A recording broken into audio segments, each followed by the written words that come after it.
My name is Will Murphy. I am the Managing Director of Program Learning at OneGoal, and I'm truly delighted to have the opportunity to host this webinar. First, in a minute here, I'm going to ask you to please welcome Josh Weintraub, the Director of College and Career Success, coming to us from Lighthouse Community Public Schools in California. Karitsa Mariani, the Senior Director of Learning and Development Design here at OneGoal, and Willow Walker, an implementation specialist here at OneGoal. Like I said, I am personally extremely excited to have the opportunity to learn from these brilliant folks who have generously agreed to share their time, their knowledge, and expertise regarding strategies to implementing college and career readiness starting in 9th and 10th grade. Just to give you a little context about what OneGoal is all about, before we jump into our discussion, I'm going to start with a quick overview of OneGoal. OneGoal's vision is that every student should have a equitable opportunity to achieve their greatest post-secondary aspirations. And we know that all students have an incredible amount of potential. The disparity in post-secondary outcomes doesn't reflect students' lack of ambition or potential. It reflects the opportunity gap that they face in and outside of school. On average, students get less than 1 class period's worth of advising throughout their entire high school journey. Imagine if every student in your school were affirmed, engaged, and supported in reaching their post-secondary aspiration. OneGoal's mission is to lead the movement to transform post-secondary advising and support. And to do that, we work with communities across the country, primarily through 2 types of partnerships.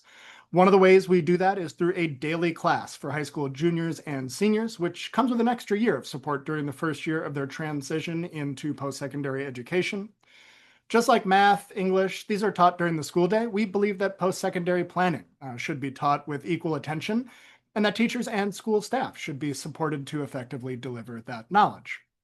On the other hand, OneGoal also provides expert coaching and a community of learning for school and district leaders. We help them build and strengthen the systems and structures that will lead to increased post-secondary outcomes and close equity gaps for their students. To date, we've reached over 200,000 students in 10 states across the country, and our work has had a strong impact on students. 80% of OneGoal high school graduates enroll in a post-secondary institution compared to 51% of their peers from similar backgrounds. If you're interested in learning a little bit more, please visit our website, and you'll be able to see that in a chat. Thank you, Sydney. Much more information for you to dig in and learn about OneGoal there. Now, with the poll question that is going to appear on your screens in a moment, we want to start by getting a sense of where everybody is coming from. Please know there is no right or wrong answer here. Schools are in very different places when it comes to starting college and career readiness in 9th and 10th grade.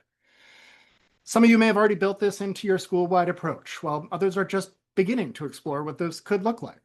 This question helps us tailor the conversation and the examples we'll use throughout to make sure we're covering what's most useful to you. If your school is doing this in pockets, that still counts. Many schools start with a few motivated teachers or programs before it becomes more consistent and integrated into the ethos of the school. All right. Looks like we've got a good share of people who've already got it built into their school-wide approach, but approaching a large majority here, sharing that, somewhat, but it's inconsistent or limited. I hear you on the not yet focusing on upper grades in a resource-constrained environment. You've got to do what you can with what you've got. And I think what's sort of really interesting to name is that one of the things that we try to do at OneGoal is to think about existing capacity, whether that's human or financial capacity, and work around that and sort of think about our goals of starting college and career readiness earlier based on those things that we already have access to rather than overtaxing ourselves. Thank you so much for participating in this poll. And I also want to show some love to the folks that are throwing cool ideas for future webinars into the chat. Thank you for heeding that call. It really does help us determine what's the best way for us to show up for you all as a community of folks looking to support students towards their highest post-secondary aspiration.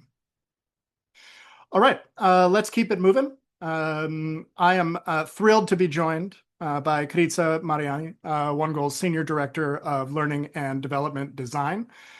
She works closely with schools implementing college and career programming for ninth and 10th grades.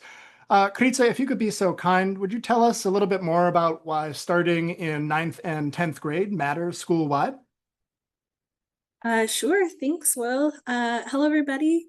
So as an organization, we have been training 11th and 12th grade teachers in post-secondary preparation for years now. And honestly, the number one most wished for ask is to start earlier.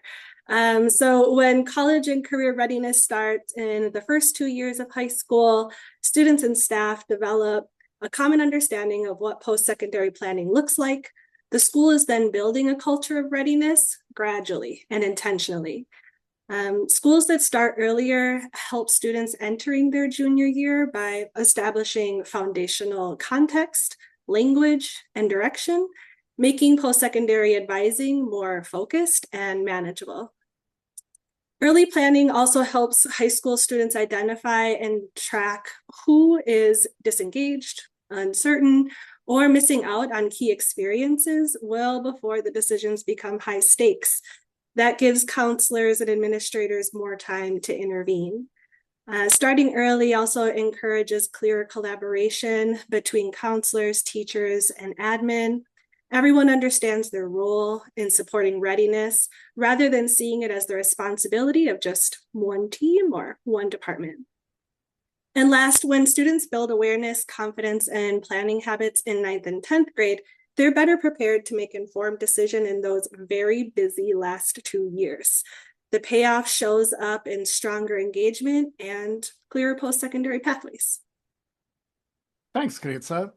What all of you listening in just heard really highlights the why, if you will, behind starting earlier. And this isn't about asking ninth and 10th graders to make big decisions. It's about creating clarity, consistency, and shared ownership across the school, like Karitsa shared. While many of us agree with the importance of starting earlier, we also know that there are very real barriers that can make this work challenging. Before we move into specific strategies, we want to hear from you. So we're going to launch another quick poll to understand what tends to get in the way of college and career planning earlier in your school. And again, there is no right or wrong answers here. Most schools face more than one of these challenges at the same time. Some of you, again, might have built this into your school-wide approach while others are just beginning to explore what this could look like. And again, this question helps us tailor the conversation, and our panelists are listening in to make sure that some of the examples they bring in are going to highlight things that are most useful to you. As you respond, and I appreciate all the responses already, please think about the barrier that feels most immediate right now, not necessarily the only one. And if you're in a place where you're still figuring out where to start, you are definitely not alone. All right. Looks like, oh, we're still seeing some results come in here. Beautiful. Love it. All right. Thank you all for sharing your thoughts here. It's looking like limited staff time or capacity is our most popular response, and I hear you all. That is a real constraint. But there's a not insignificant portion of us thinking about competing academic priorities. How can we shift resources to college and career readiness that early on when we're just trying to get our ninth graders on track for high school graduation? That is a serious conundrum to make sense of. A lack of clear structure and tools and student engagement in early grades. And like I said, if you find yourself in that we are still figuring out where to start, that's okay. We're glad to have you. And we've got lovely, lovely folks joining us as experts today, hopefully to give you some insight into how to do just that. So I'd now like to invite in Willow Walker, One Goal's implementation specialist, to share 3 strategies that schools can use in implementing college and career programs in 9th and 10th grade. Willow, if you'd be so kind. Awesome. Thank you, Will. Thank you to all that have joined us this afternoon. I'm happy to share 3 practical strategies that schools are using to start college and career readiness earlier in a way that's intentional, realistic, and sustainable. We'll start with embedded lessons. Rather than treating college and career planning as a one-time event, this approach builds it into the school year through short, consistent lessons. In ninth and 10th grade, the focus isn't decision making, it's more so awareness. Students begin learning the language of college and careers, exploring options, and seeing how their classes connect to life after high school. Next is guided goal setting. This strategy helps students make meaning of what they're learning. Using simple tools and routines, students reflect on their interests and strengths. They are able to set short-term goals and start connecting those goals to future pathways. Again, the emphasis is on progress, not having everything figured out right away. And finally, scalable advising. We know one-on-one advising for every student isn't always realistic. Scalable advising is about creating systems that allow schools to support large groups of students while still providing meaningful, individualized guidance when it matters most.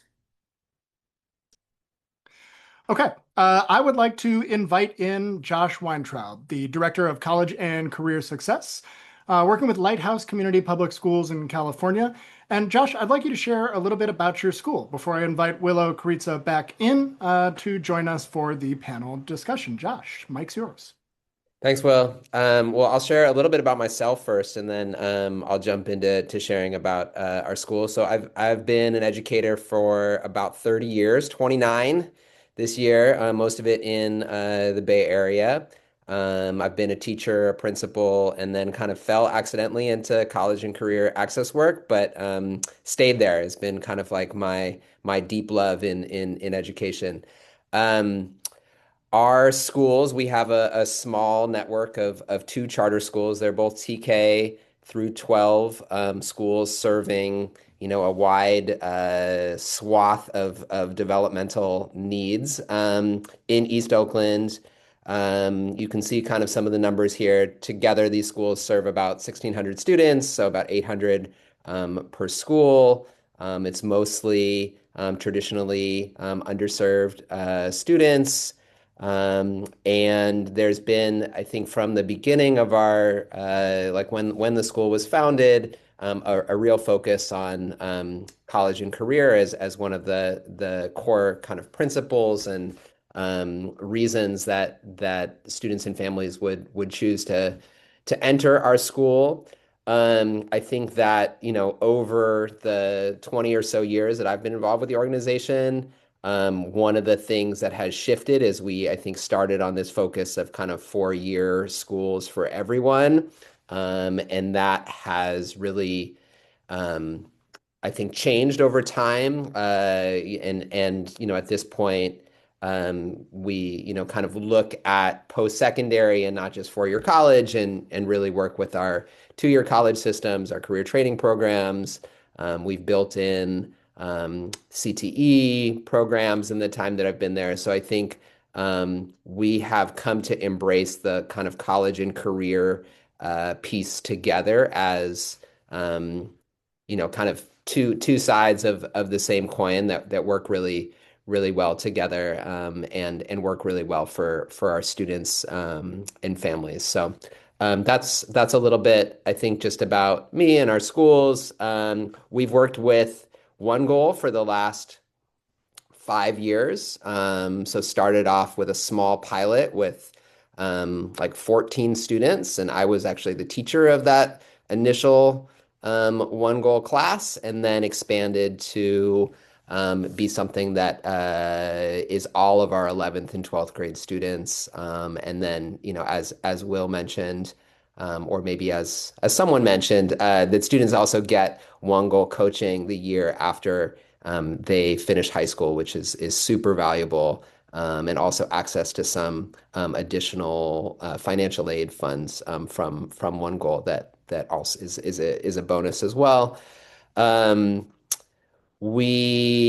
a One Goal partner, we have embedded in our school day those classes for 11th and 12th grade students, and we have started this year using the One Goal Essentials curriculum, which is in the advisory program for our 9th and 10th graders. So that kind of is more in line with today's topic. And definitely want to say we are still in the growth mode of figuring out what ninth and 10th grade college and career readiness looks like. And we, have some things that I think we do pretty well and other things that we're still figuring out and, learning from our mistakes doing. So, yeah, I think that's about it. Happy to, answer any questions about our schools or about how One Goal works. But also I know we are going to jump into a panel conversation in a second. Yeah, absolutely. Thank you so much, Josh. And that is exactly what we are going to do. This is the moment that everybody has been waiting for, and we're excited to transition into our panel discussion for today. So I'd like to invite all of our presenters, our experts, to join us for this part of the conversation. Again, I am really excited to be joined today by these three folks who are deeply engaged in supporting students through their post-secondary journeys. And we'll talk about how this work shows up in their communities and what they are learning along the way, like Josh just shared. Sometimes you figure it out, sometimes you fail and you learn that way too. I hope any of you who responded to that poll that, hey, we're just starting our journey, really heard that loud and clear, because it really, really is important to give things a try and be okay with failure so long as you're failing in the right direction. We plan to weave in your questions when we can throughout this entire conversation, so please, please, please continue to use the Q&A feature to submit your questions, and those will be funneled up to me. I'll do my best to field them as we go. I'd like to start with a quick grounding question, and this one is for everyone on the panel. Folks, when you think about starting college and career readiness as early as 9th and 10th grade, what does success look like in your school or for the students that you support? And Josh, I'd like to invite you in first here. Thanks, Will. I think one thing that is really important with ninth and 10th graders is just sparking their interest and sparking some excitement. I think that sometimes the word college particularly can feel really heavy and comes with some baggage. And I think, there were some people that were asking questions about, kind of how do you get students thinking about careers or what's the relationship between college and careers? And I think often sometimes starting with the career piece first is a way to generate excitement and engagement. And sometimes when students see that careers that they're interested in require a certain level of education, it gives them more of a sense of internal motivation. So I think that's one. I think another kind of piece of like what success looks like is just opening up possibility. I think sometimes for young people, their definition of the future can be really narrow. And that maybe they're thinking of it's either like I go to a 4-year college and get a professional job or I work at McDonald's and like that there's not a lot in between. And I think it's really opening up, what the options are. So, having examples, having models, sometimes having guest speakers, sometimes, kind of hearing from older students, can all, I think, be really, really helpful things. I think a lot of our young students don't know a lot about the community college system or don't know a lot about like career training programs or union apprentice programs. And those can be really exciting because they're, things like more hands-on, more leading to a direct career. Yeah, I'll stop with that. And I think also like a last piece is just kind of demystifying like what the steps look like. And so I think it's important to to be clear and to provide young people with information that they need and their families with information. For the range of opportunities. So I think those are some of the different things that I think about in building a program for 9th and 10th grade students. I can jump in. I would love to double down on just literally everything Josh shared. A lot of that is already like part of our design and certainly what we're building on in like future iterations. Things just happen so fast in 11th and 12th grade. They've got big decisions to make at every single turn. And so really what we get to take advantage of in 9th and 10th grade is time.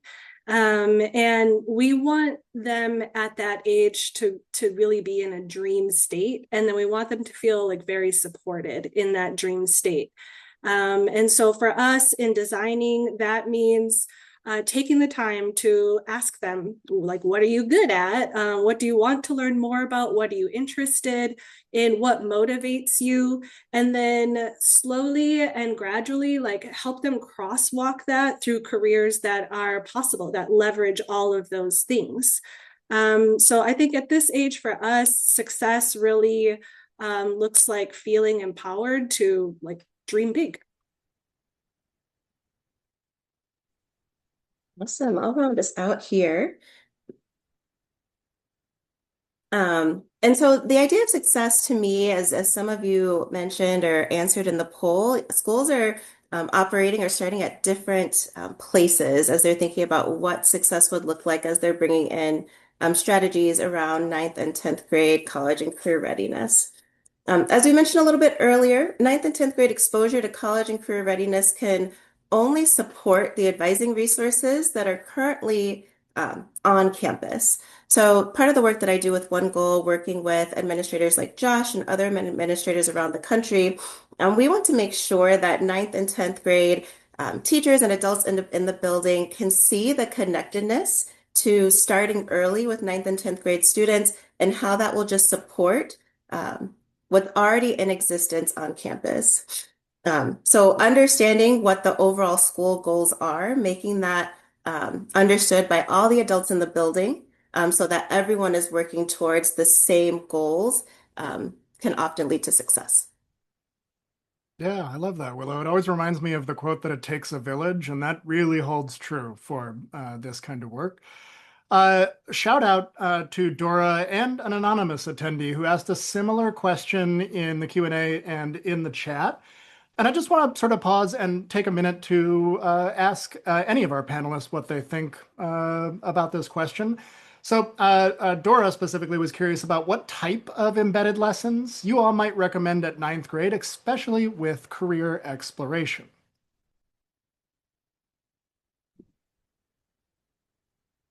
I can put a fun one in the chat. It's like a personality quiz that is kind of based around like this alien spaceship landing. It's called Futurescape, and it's got like 11 questions, and like how you deal with the aliens like helps you identify parts of your personality, and then kind of you can link those to careers. But it's a fun, kind of a little bit off the wall, but way to get people's attention. And then you could follow it up with, looking at like the Bureau of Labor Statistics has some cool, kind of profiles and videos about certain jobs, or have maybe students do like presentations to each other. But, I think keeping things fun. Oh, someone put it already in the chat. Nice.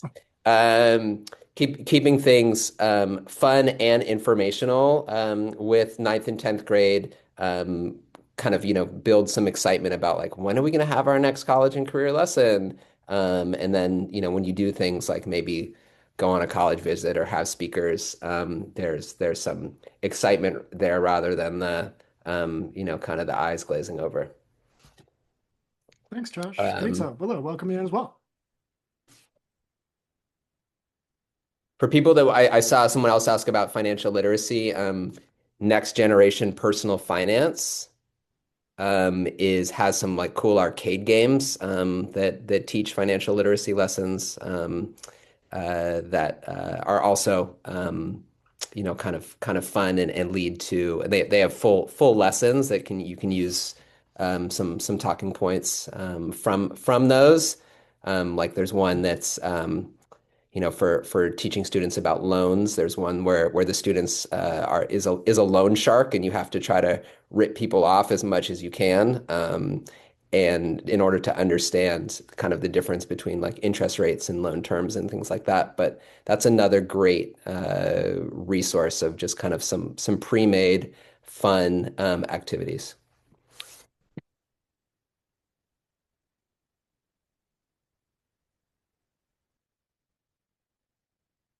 I'll tell you what, I am going to do the alien one on my own, and maybe I will learn what I want to be when I grow up. Um, there's another question from the chat that I want to address, and I actually want to sort of expand the question.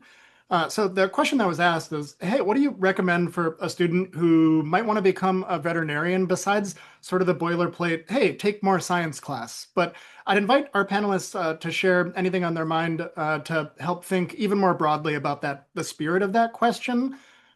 If you're really interested in finance, just telling somebody to take more math is one way to do it, but I'm sure you've got a bunch of other strategies. And I just want to welcome you in to address that question from the chat.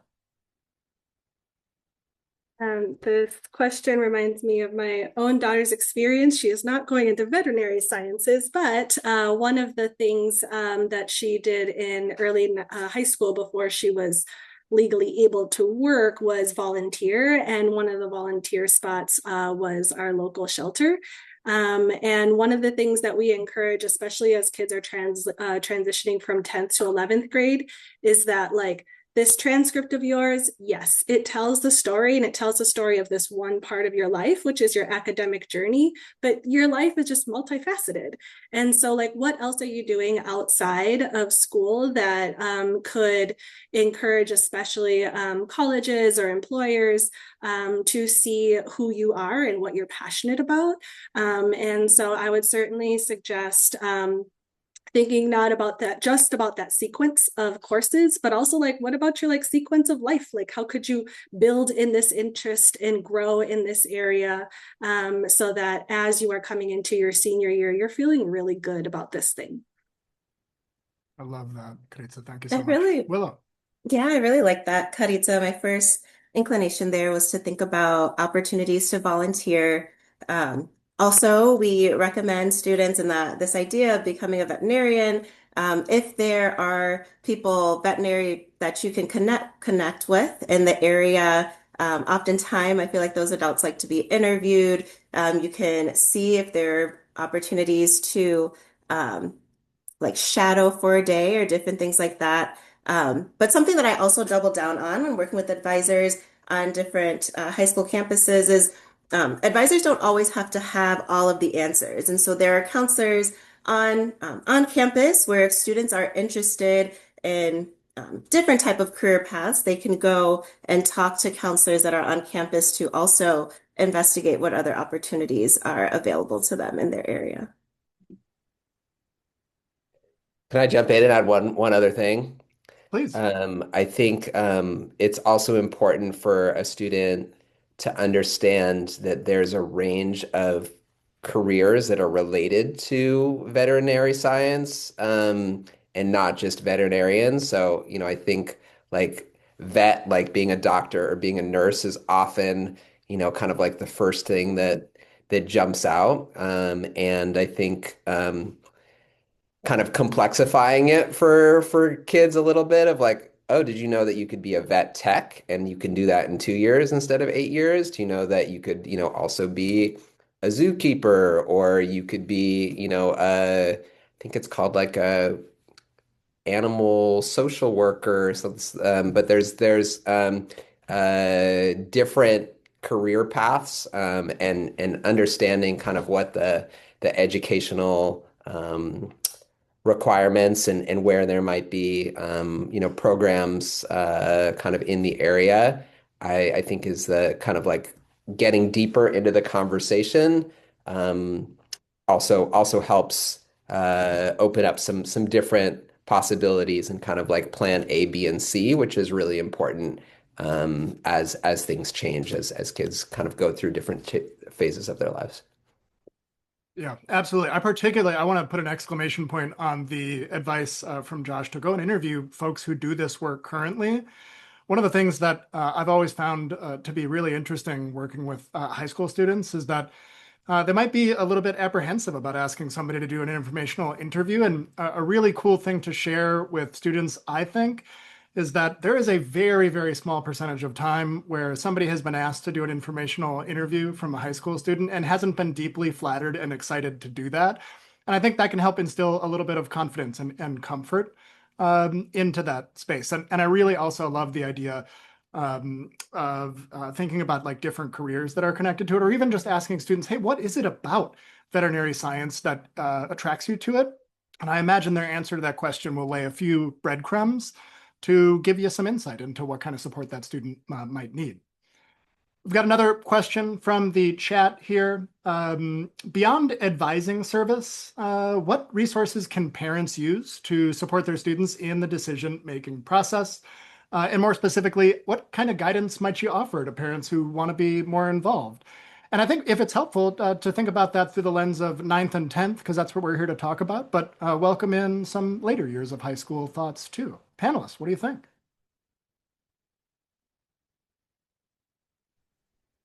Something that's come up for me when trying to involve parents in early college and career readiness, the schools that we partner with have talked to me about bringing that new initiatives that they have on campus to parent-teacher conferences. If they're meeting with parents for report card pickup or different things like that, having an opportunity to share what is taking place on campus, new initiatives that support the college and career readiness across all grades, and what specifically 9th and 10th graders are doing with different checkpoints that schools have with parents throughout the year. Love that. I'll hop in. I think I'm particularly thinking about 9th and 10th grade parents. It's important. I think 9th and 10th grade parents often don't have a full sense of what's required for the kind of different levels of post-secondary readiness and kind of separating like the minimum requirements from like what it means to be a competitive applicant for some of those different opportunities. One thing that we've done with parents that I think is also a good activity with students is like a mock college admissions process of like, you get a handful of applicants and you review their transcript and their extracurriculars and a little, you can, put a writing sample in there or not, and you have 5 students and you can admit 2 or something. But it really helps kind of parents get into this mindset of like what are the things that stand out as you're reviewing applications and help kind of them see what students might be doing differently or more of in high school. I also think just on an even more basic level, helping parents understand transcripts. I think there's a lot of parents that don't have a great comprehension of what transcripts show and what colleges are looking for, or even career training programs when they evaluate student transcripts is super important before you get too deep into high school, because by the time you get to 11th grade, there's a lot that you can't change. So those are a few quick thoughts of things to do with families. Love it. Thanks, Josh. We've got another question in the chat, and I had a feeling this question was coming along based on current events and the state of the world. So panelists, this question is related to AI. How, if at all, do you recommend acknowledging the role of AI and its relationship to fast-changing nature of careers? What does readiness look like through the lens of AI as students are starting to plan their journey as early as 9th and 10th grade? Well, I think we can have a whole webinar just on that, Will. And so I won't spend too much time here. I mean, there's a lot of roles that are changing quickly, right? When I was growing up, it would have been very hard to be an influencer as like my full-time job. And so I think there are a lot of things as changes, and we have a ton of evolution that's happening so quickly. But I really do think that like if we can continue to stay in a place where we allow students to just sort of explore their interests and have a really deep understanding of who they are, who they want to be in this world, and that there is a pathway for them. And maybe literally that pathway is happening right now. It's being created. Maybe they may be the pioneers of that pathway. And so I don't want to like pigeonhole us into like a lot of specifics, but I do think that in the practice of advising, especially when you are leveraging growth mindset, you're consistently being asked to think about like what's next, what's possible for me, how can I grow?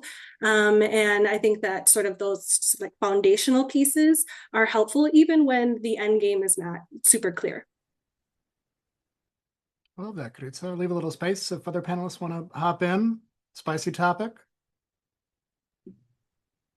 I mean, I think it's, you know, we are just starting to figure out some stuff around AI and how we incorporate it into what we're doing in school. But I do think it's really important for students and all of us to understand that it is going to change work and opportunity.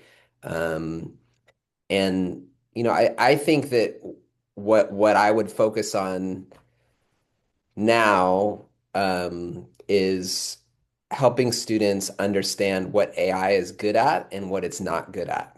Um, so, it's a really good processor.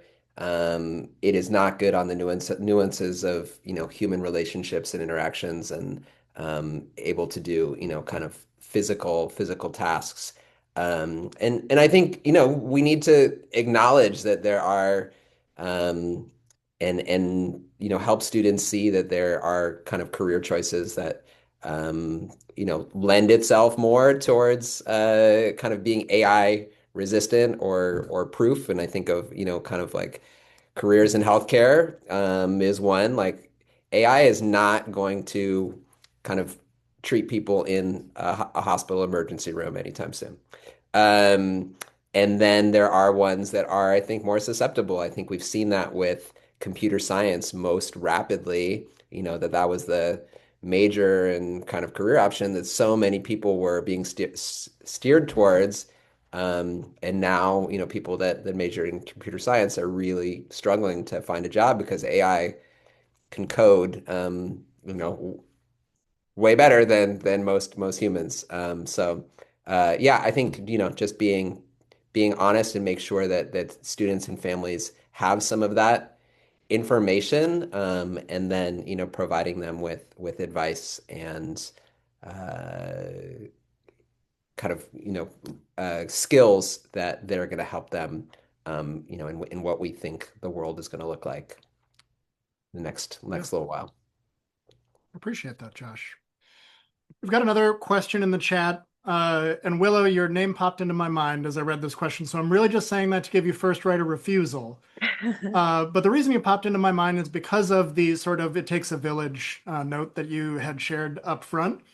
So this question reads, we've got both school counselors and college and career advisors in our district. Do you have any recommendations for college and career advisors to complement the embedded lessons for academic and career plan work by school counselors in the 9th and 10th grade interventions to try and create that village? Yeah, absolutely. If I'm understanding the question correctly, there are currently college and career advisors as well as college counselors on campus, and how to support or provide resources for college and career advisors. Um, what we often do is try to find space that's already existing in the school building. So utilizing the human capital that exists, which it sounds like the college and career advisors are that, whether students have homeroom or advisory, um, having the group come together, sometimes in what we like to call PLC, to talk about what are the best lessons to include in an existing space.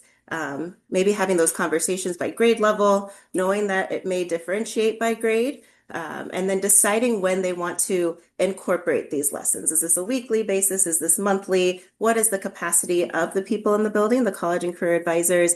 And then having an opportunity for the college counselors as well as the advisors to have conversations with each other, whether that's once or twice a year, to make sure that they are staying on track with the goals that may have been set at the beginning of the year for the school. I love that. Thank you, Willow. Uh, there's a sort of maybe related, or maybe I'm reaching a little bit for the relationship here, but there's a question that came into the Q&A that I think is at least somewhat connected. Um, so the question is, how can you approach maintaining fidelity when asking others to implement lessons? And for context, this person shared that they try through advisory, but then rotate through and find a mixed bag of implementation. So I think when there's a lot of cooks in the kitchen, when you're trying to create that village, how can you ensure a high level of quality and fidelity towards the goals that you're working towards?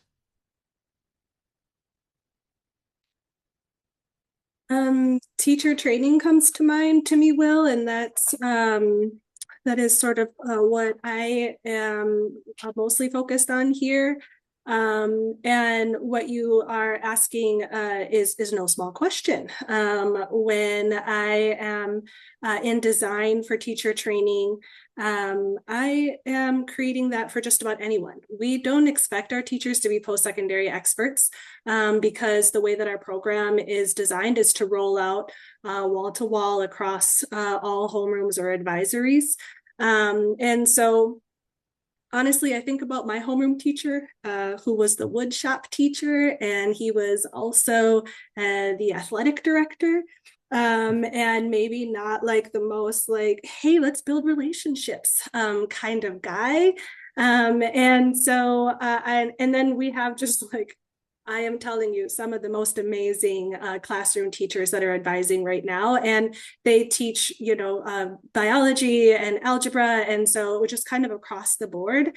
And what we're hoping is that by offering training that is like offered within bursts, like consistent throughout the year. It is right-sized. It's giving sort of content, very specific information. The things that you need to know to get through your advising sessions successfully is what we're really hyper-focusing on. We also have sort of cheat codes and tools along the way. We have scripts written for teachers, decks already built, things that they can leverage. And then we ask our students to fill out a survey after every advising session. And that gives us so much insight. Are you feeling safe?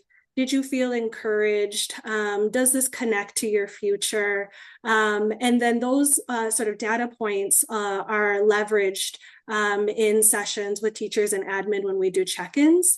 And so, I think that there are certainly teachers that are apprehensive and thinking, oh, I can't be an advisor. I don't know about college access. And so we start there. Like that's the audience we design for and try to make this as manageable and bite-sized as possible, and then throw in as many supports as we can along the way. Thanks, Karitsa. Josh, I'm curious, just because you've been at this for a minute, 29 years, that's a real good run. Whether it relates to fidelity or just good coordination, do you have any advice for how counselors, teachers, and administrators can work together effectively to support early post-secondary planning? I mean, I think Karitsa hit on a lot of the points. I think training is key. I think giving people permission and grace that they can make mistakes. Like I think that a lot of particular folks that are not trained as college and career advisors or counselors go in with a lot of ambivalence of like, oh, I don't know, or I went to college in a different state. And I think a lot of it is just being a facilitator of some information and making sure that they understand that they don't have to answer all the questions. And that they can channel those questions maybe to someone with more expertise. And I think that anything we do in schools has mixed results and fidelity that is imbalanced. And so, the other side of things is not doing it at all. And I think that some exposure to college and career readiness, even if it's not perfect or it's, somewhat kind of up and down in terms of its success or quality, is better than the alternative, which is little to none. And kind of that we can spend a long time planning or waiting for perfect, and sometimes you just got to do what you can to make small steps in the right direction, which is, I would say, kind of where we are at currently, and then you figure out how to kind of tweak things to better support people. Maybe you can bring, for folks that are having a hard time, bring in a secondary person, do a model lesson, have them observe a peer. I think I don't have to go through all the strategies of supporting teachers with folks, but those are, just kind of some of the thoughts and ideas. I appreciate that so much. And I would call back to the note about being comfortable with failing, because you're going to figure out where there is a lack of fidelity, where there is a significant difference in student experience. That's going to point you to places where your continuous or iterative improvement efforts should be focused. I thought it would be really cute, and actually I would like to credit Kritza for this idea. As we start to come closer to the end of our time together, there's some relatively cool quotes from things that we would be loving to share with you all, but what's been most surprising, the feedback that we've gotten from 9th and 10th graders about starting college and career readiness thinking so early. So I'd invite you in to share any of that feedback that you've gotten from students as we start to round out here. Yeah, can do. We had a couple of rounds of feedback that was really great. One from seniors. We asked the seniors, now that you're here, when would you have wanted to start one goal programming? And I think someone in the chat posted this earlier, but they said junior high. So 8th and 9th grade, certainly. So our experts in the room are even indicating, like, let's get this going earlier. 92% of our students in the fall survey said that they think that all kids at their school should get advising. And we really didn't know what to expect out of their experience. And so to know that in leaps and bounds, they are really enjoying it has been so great. We also know that the teacher job is just really hard. And we acknowledge that in a room of 20, maybe 20 plus, some of you out there, one-to-one time is really precious. And so it was really great to find out that that time is really precious for the kids too. And so some of the quotes that they left us was, I appreciate my advisor because they make it easy to talk to them and help me feel confident about my future. Another said, I feel like my advisory teacher is really helpful because she understands where everyone comes from. I feel comfortable talking about my goals and my future with her. And then the last one was, advising is really important because sometimes kids don't have that person at home, or kids could be going through something. So advisory is really important. And we just sat here in like a little puddle, we're honestly overwhelmed because the teachers are showing up, yes, as in content around post-secondary planning, but just this sort of emotional and social support that they're giving kids, they're weaving through the process has just been wonderful to see. Yeah, I absolutely love that, Kritza. Number one, as a person who is a researcher by trade, open-ended responses from students should never go unlooked at by anyone for the exact reasons that Kritza named. And in the chat a little while ago, someone voiced the concern of a lot of that's not my job. And I actually think that like direct feedback, the examples that Kritza shared are really good ways to illuminate for folks how it can be your job. And to the point made earlier about it doesn't have to be perfect. You don't have to be aiming to be an advisor. You have to be aiming to show up as a caring adult who's really invested in the post-secondary success of however many students are in your classroom. Okay, we are running close on time, but I do want to give everybody one last chance on the panel. And I'm really going to put you to task here. Willow, we're going to start with you. If there was one singular piece of advice that you want everyone on this webinar to walk away with or encouragement, if they're just starting out in this work or if they're in the early nascent stages, Willow, what do you think? Then Josh and Karitsa to round us out. I'm happy to start us off there, Will. I think it's connected to what you said. Trusted adults in the building are what's most important. So when you do hear some teachers maybe saying this isn't my job, or I'm just a ninth grade English teacher or biology teacher, it's really the relationships that students are able to build with the trusted adults. And oftentimes this is already happening on campus.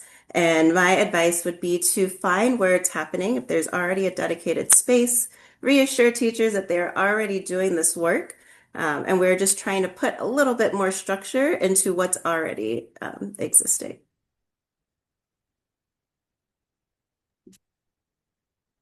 That's me, right? Well, Yes, please. okay. Yeah, I mean, I think going back to this, I think it's such a good question of that's not my role. I would my argument as to why every person in the building of a high school should be a college and career advisor is when students have a sense of direction and a feeling of purpose, they attend school more, they put more care and effort into their work, and they will be more likely to develop and nurture like those relationships with their teachers and with each other. So I know there's union contracts and all sorts of other things that preclude people from taking that on, but even just like in conversation, the like where do you see yourself after high school, or what are you excited about? What are you interested in? I think those are the types of questions that help all of us enter into those conversations and become advisors to young people. Again, and probably forever doubling down on Josh's experiences. I would say when I'm training ninth and 10th grade teachers, my push is to release the sense of urgency and perfection at this moment. They're in the funnest time of post-secondary planning. And I want them to embrace that. These kids do not need to produce a solid list of applications and where they're going. They just get to grow. They just get to try, and you get to be along on the ride. And so I encourage them to just enjoy that moment and let these kids explore and talk it out. Thank you so much, Karitsa, and thank you, Willow, and thank you, Josh. We are nearing the end of our time here, so I am not going to end us on a better note than the panelists just shared through that advice. I am really just going to echo where I started with deep gratitude for joining us today to learn a little bit about starting college and career readiness preparation as early as ninth grade. We hope to see you all for future discussions and webinars, and thank you again for sharing all those great ideas. If you got a second, please take a minute to follow One Goal on social media so you can stay up to date on all the webinars and ways that we are working to transform post-secondary advising and support writ large so that we can live into our mission and help students achieve their highest post-secondary aspirations. Thank you again for joining us today. I appreciate you so much.